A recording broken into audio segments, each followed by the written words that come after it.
Alô, alô, fala galera, bora pro capítulo 2. Hoje vamos dar início ao capítulo chamado Na Roda da Loucura, do Holocausto Brasileiro, de Daniela Arbex. A pedidos, eu vou ler e vou comentar também o texto.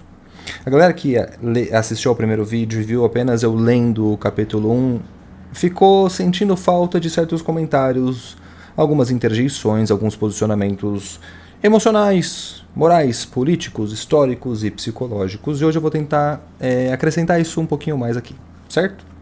Então, por favor, não deixe de comentar, falar o que você achou, o que você gostou, o que poderia melhorar.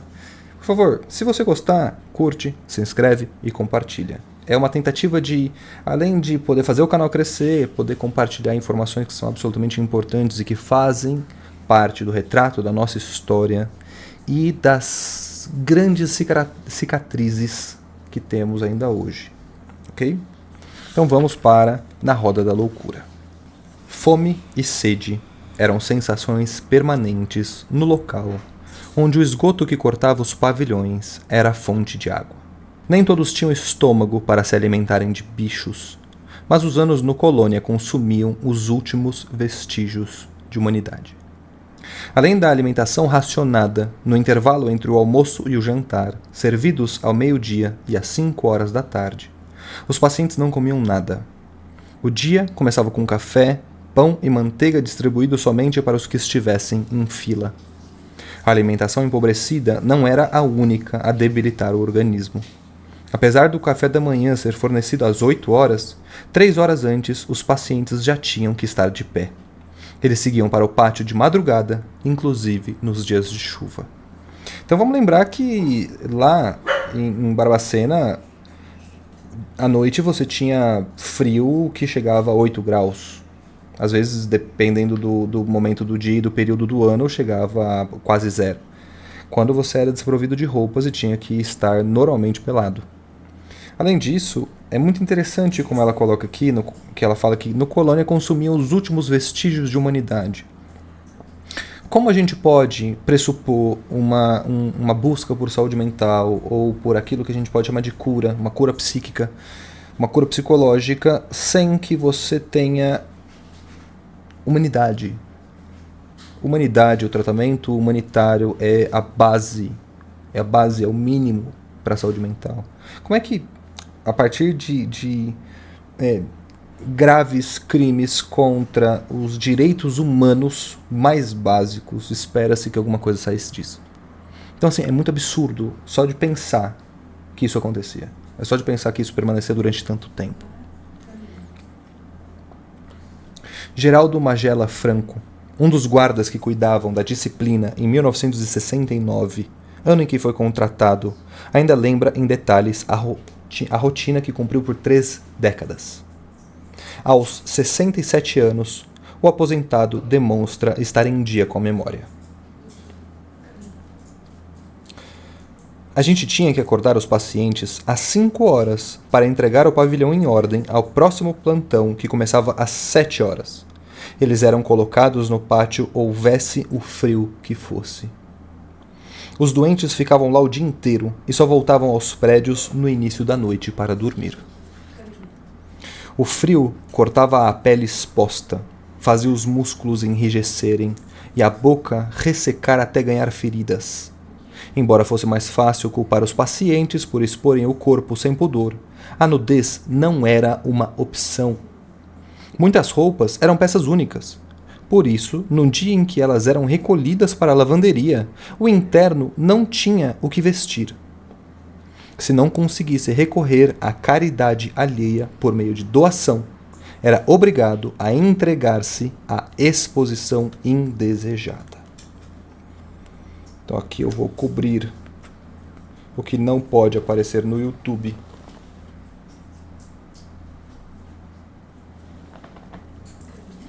Ao seguirem pelados para o pátio, os considerados loucos iniciavam o mesmo ritual da madrugada anterior. Em movimentos ritmados, agrupavam-se tão próximos que formavam uma massa humana.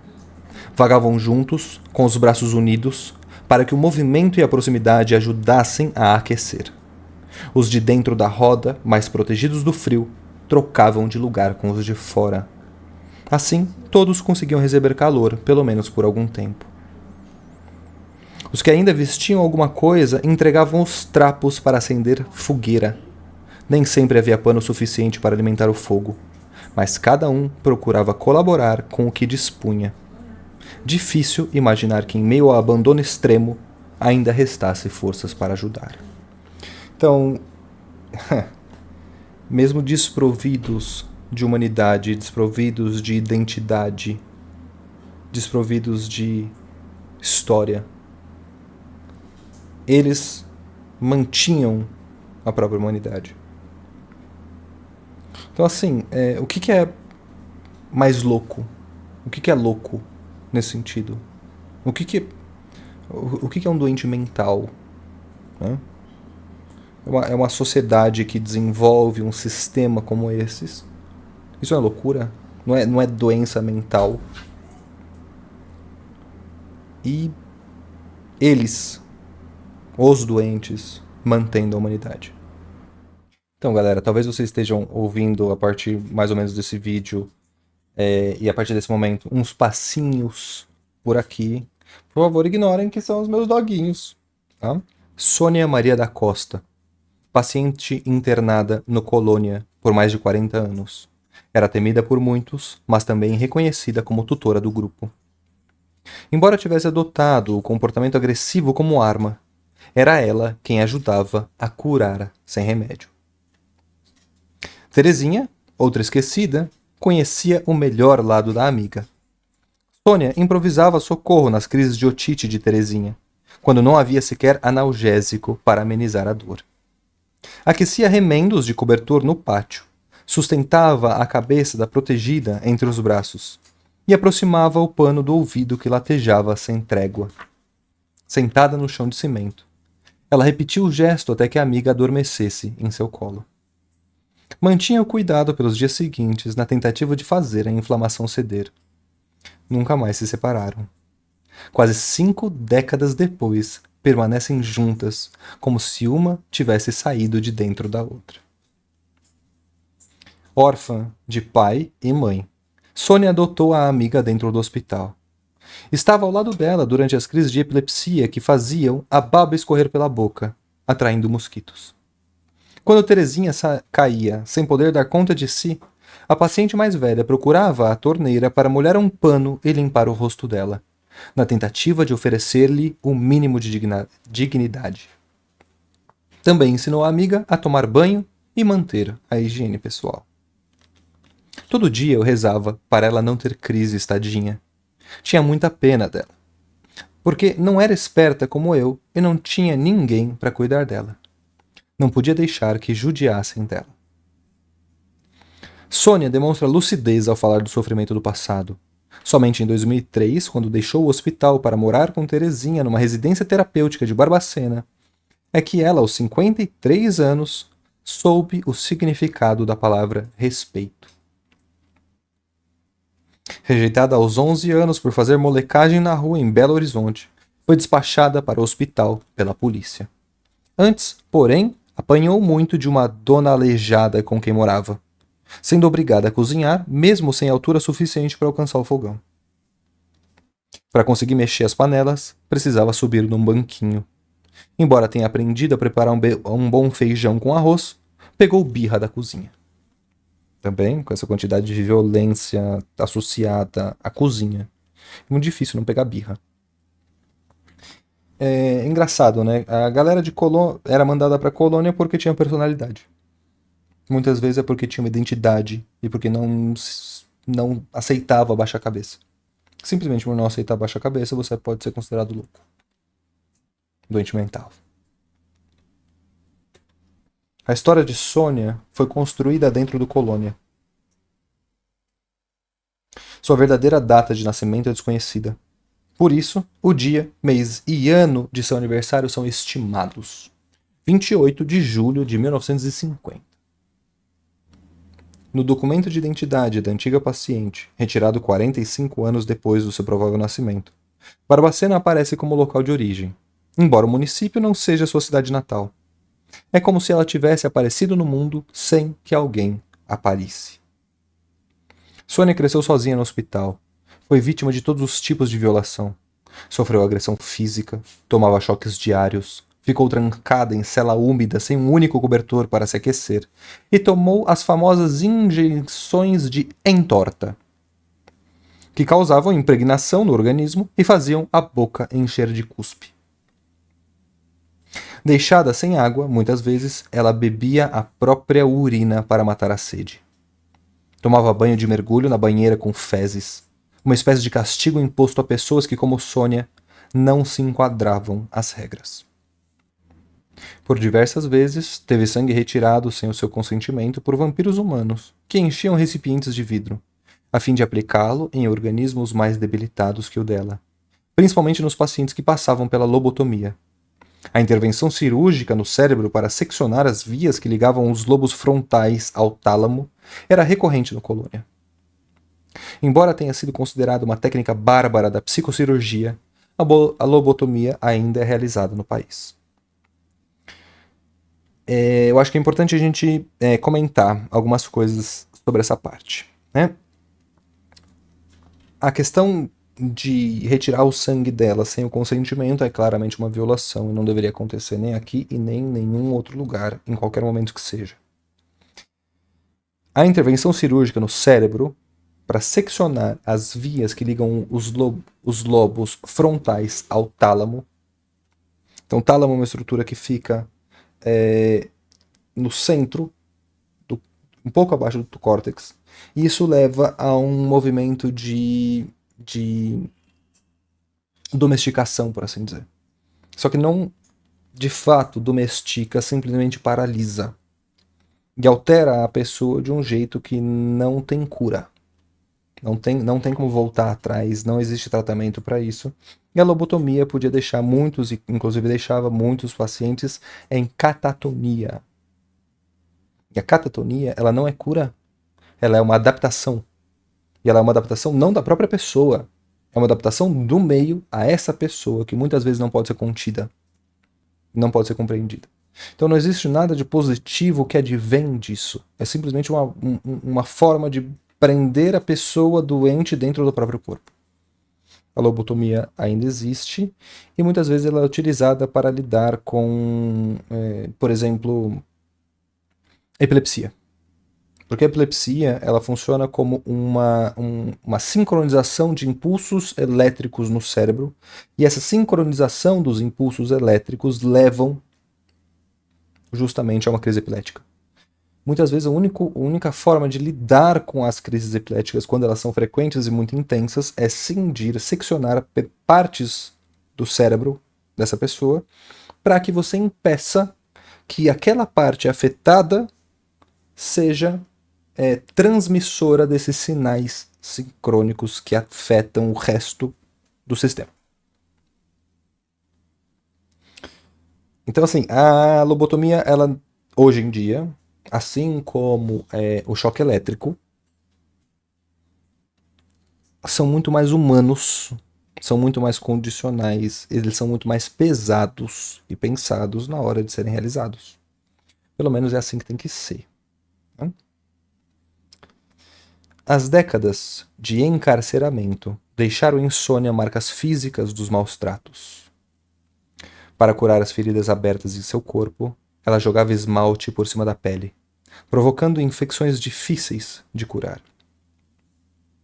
Num dia de fúria e dor, arrancou o próprio dente com um alicate, porque não aguentava mais sentir o rosto latejar. Respondeu com violência ao período mais cinza da sua vida. Passou a ser temida, aprendeu a odiar. Foi vítima, mas também algoz. Apanhou muito. No entanto, vangloria-se de ter revidado e agredido funcionários e pacientes. Então, se você só conhece violência, se a sua vida é uma constante luta por sobrevivência, a violência ela não é uma coisa ruim. Entendam?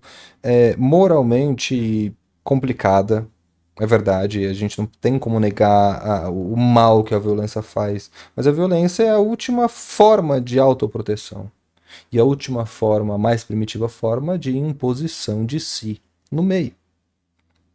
Então, se você só conhece violência, violência é a única coisa que você tem como comunicar e utilizar para se impor.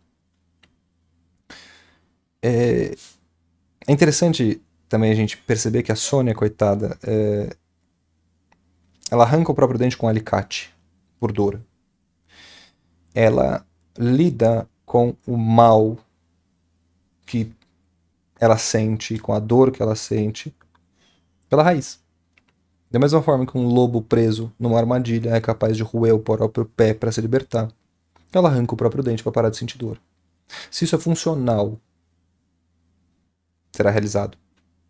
Então a gente não pode abordar determinadas coisas com moral, ou com moralidade, ou moralismo, mas com uma verdadeira compreensão psicológica. Ainda bem, Sônia, que você revidou e agrediu. Assim como a interna Celita Maria da Conceição, ela passou as próprias fezes no corpo durante o período em que esteve grávida no hospital.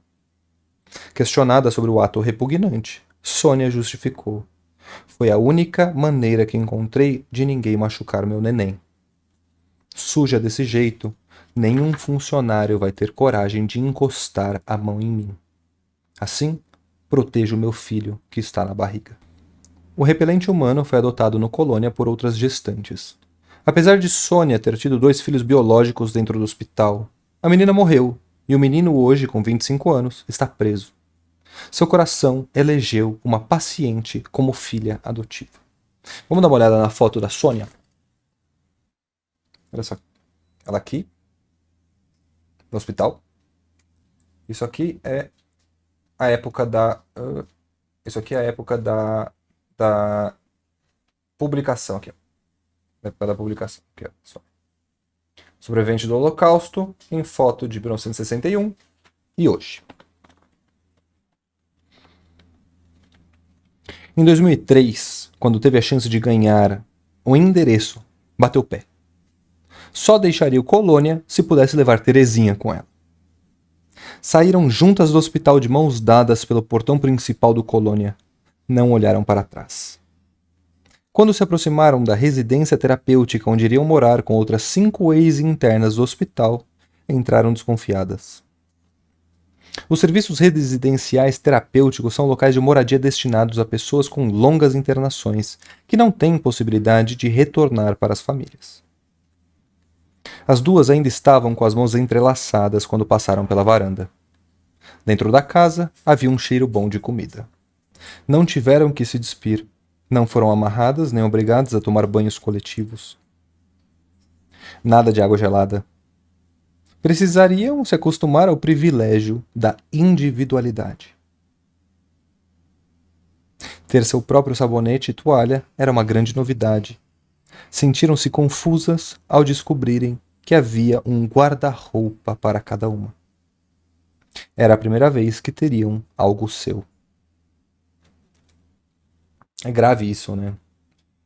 Coisas básicas, um sabonete, uma toalha, possibilidade de privacidade, individualidade. Você se surpreender com o básico é uma realidade muito, muito grave, é muito difícil, muito. A mim me deixa bastante angustiado.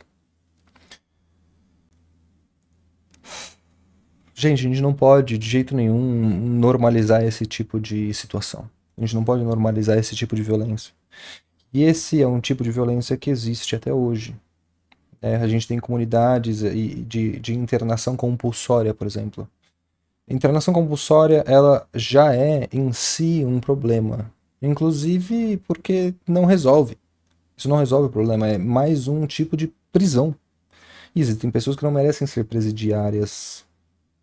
Até porque o presídio ele não vai funcionar como um instrumento adequado de ressocialização ou de educação das pessoas, mas vai ajudar a criar, na verdade, uma escola de criminosos.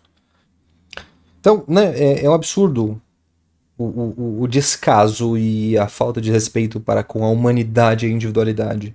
E a gente tem que se sentir absurdado, simplesmente absurdado pelo fato de que uma pessoa ela não pode ter direito a ser uma pessoa. Ela passa por imensas, inúmeras violações, e inclusive hoje em dia isso pode ser romantizado ou tido por gente completamente imbecil, como um tipo de resposta, como um tipo de saída. Isso não é saída para ninguém. Hoje em dia, pessoas ainda assim são institucionalizadas contra a própria vontade. Isso é uma grande violação e não serve à saúde mental, não serve à educação, não serve à reinserção social. Isso não serve para absolutamente nada. Ok, a Carol falou pra mim que eu tinha que tomar cuidado com determinadas coisas que eu falava para evitar processinhos, mas nesse sentido, foda-se, gente. Foda-se, na real. É um absurdo você ter uma pessoa que não sabe o que é sabonete, o que é individualidade, o que é privacidade. Não tem como você curar uma pessoa ou melhorar uma pessoa a partir disso. Essas pessoas, elas melhoram por si mesmas. Elas melhoram apesar do que acontece com elas. Elas não melhoram por terem estado lá. É importante a gente considerar isso com seriedade. Porque isso é uma coisa que aconteceu. Ah, não, beleza. Em 2003. Isso faz 20 anos? 21 anos esse ano. 21 anos. Gente, isso não é nada. Em termos históricos, isso não é nada. Aconteceu ontem. E como eu acabei de comentar, não apenas acontece ontem, como acontece ainda hoje. Acontece cotidianamente. Então a gente não pode cair em besteira ideológica para tentar validar um tipo de ato de desumanização.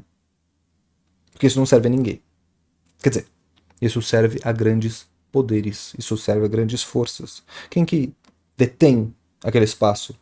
Quem que ganha dinheiro com licitações de clínicas de internação? Porque hoje, ainda hoje, isso é utilizado para se livrar de gente que não se adapta, ainda hoje é utilizado para se livrar de gente que não é adequada, mas isso não necessariamente fala sobre gente que é maluca, doida, ou esquizofrênica. Então vamos seguir. Com a emissão de novos documentos viabilizada pelo Ministério Público, as duas foram incluídas no benefício de prestação continuada, concedido pela Lei Orgânica de Assistência Social a pessoas com necessidades especiais. Passaram a ter direito a um salário mínimo e mais bolsa de R$ 240 mensais oferecida pelo programa De Volta para Casa, do Ministério da Saúde, instituído em 2003 por meio de assinatura de lei federal. Federal? Quem que estava cuidando da federação no ano de 2003? Não sei. A norma dispõe sobre a regulamentação do auxílio reabilitação social, reabilitação psicossocial, a pacientes que tenham permanecido em longas internações psiquiátricas, nas quais ficaram submetidos à privação de liberdade. Logo que a lei foi criada, 2.600 pessoas foram atendidas em todo o território nacional. Uma das justificativas do programa é consolidar o processo de desinstitucionalização, com base na redução gradual de leitos hospitalares de longa permanência. Maravilha. Ótimo, certíssimo. Empoderadas financeiramente, Sônia e Terezinha passaram a consumir. E olha só a importância, né, gente? Esse subsídio financeiro empodera pessoas. Essas pessoas se tornam consumidoras. Consumindo, elas passam a fazer parte da sociedade. Isso é uma reinserção social. Isso é uma verdadeira reinserção social. O mesmo aconteceu com outros 160 pacientes que ocupam as 28 residências terapêuticas existentes em Barbacena. A injeção de recurso na economia reduziu o comércio local. De lá para cá, os loucos que tanto envergonharam a cidade passaram a ser disputados por vendedores e lojistas. Sônia adquiriu o hábito de comprar sapatos, um luxo para quem passou a vida inteira com os pés no chão. Os cabelos brancos ficaram negros de novo com as tinturas vendidas no mercado da beleza. Comprou vestidos, às vezes usa mais de um ao mesmo tempo. Ganhou identidade. Também desenvolveu diabetes, resultado não só dos anos de iniquidade, mas também da descoberta do refrigerante, já com meio século de vida. Uma delícia da qual ela nunca mais quis abrir mão. Os prediletos são os de uva e o guaraná, mas desde que não falte, ela toma qualquer um. Os doces entraram no cardápio. A glicose da ex-paciente do Colônia disparou. Para ela, comer ganhou novo sentido. Sônia não sabia que o almoço e o jantar poderiam ter sabor, a ponto de despertar o paladar. A tal comida boa virou fixação. E essa fixação, ela não é incomum, viu, galera? Tá? Não é, não, é uma esquizofrênica que agora ela ficou viciada ou fixada em alimento ou qualquer coisa do gênero. Esse tipo de coisa acontece como uma compensação à privação que ela viveu ao longo da vida. Isso a gente vê em pessoas que viveram situação de calçada, que passaram por fome ou uma insuficiência alimentar, uma insegurança alimentar na infância. Isso gera uma fome, e essa fome é também um desejo de viver. Aqui eu acho que talvez possa até mesmo ter passado um pouco batido, mas ela fala que às vezes ela usa 2 vestidos ao mesmo tempo. Ela usa 2 vestidos para compensar o tempo que ela precisou passar em nudez. Isso é grave. E Belo. Melhor morrer de diabetes do que de eletrochoque. Vocês lembram do vídeo passado? A galera morria de eletrochoque sem que nem fosse necessário, ou perguntado para essas pessoas se era necessário na vida delas o eletrochoque. Apesar do analfabetismo, ela criou um método próprio para lidar com o dinheiro. Aprendeu que a nota da onça pintada, R$50, era a que valia mais. A do mico-leão dourado, R$20, dava para comprar brincos, batom, esmalte e ainda sobrava troco. Com R$10, a nota da arara, ela conseguia trazer para casa 2 litros de refrigerante, biscoitos e pão. Com a tartaruga marinha, não fazia quase nada, afinal são poucas as coisas que se pode comprar com R$2. Assim, com a ajuda dos bichos da fauna brasileira impressos na moeda nacional, ela tem conseguido se virar e fazer as próprias contas. Em 2011, Sônia realizou sua maior ousadia.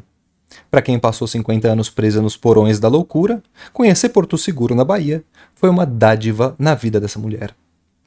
De uma única vez, ela experimentou o gosto da liberdade, a sensação de andar de avião, quase como se tivesse ganhado asas, e de ver o mar.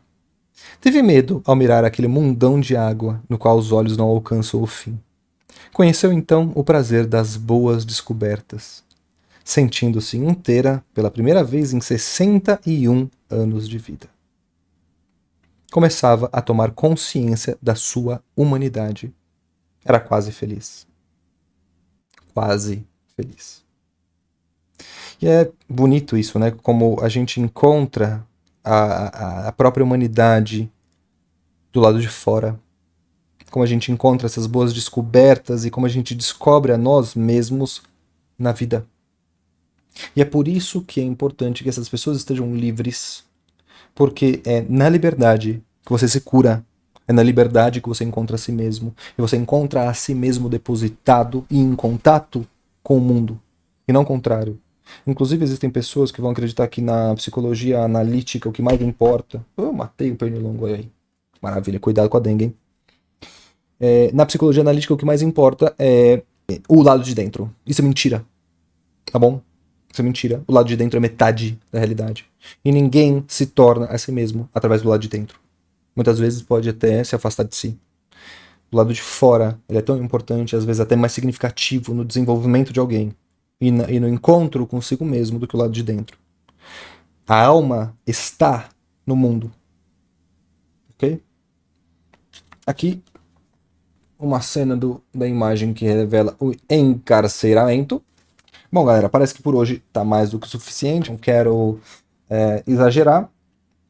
Na semana que vem a gente volta com o capítulo 3, tá bom? Então, assim, por favor, comentários em relação à leitura, em relação ao livro, em relação aos comentários que eu fiz, críticas, sugestões, por favor, é só deixar aqui. E não esqueça de curtir, compartilhar com os amigos, clicar para seguir, porque se você clicar no sininho, semana que vem toca no seu celular de novo. tá? E isso ajuda aqui na análise, nas analíticas do YouTube, que vão poder trazer esse texto um pouco mais à tona, ok? Então, na semana que vem a gente vai para O Único Homem que Amou, o Colônia. Quem será que é, né? Quem será que é? É isso, um beijo enorme. Tchau, tchau.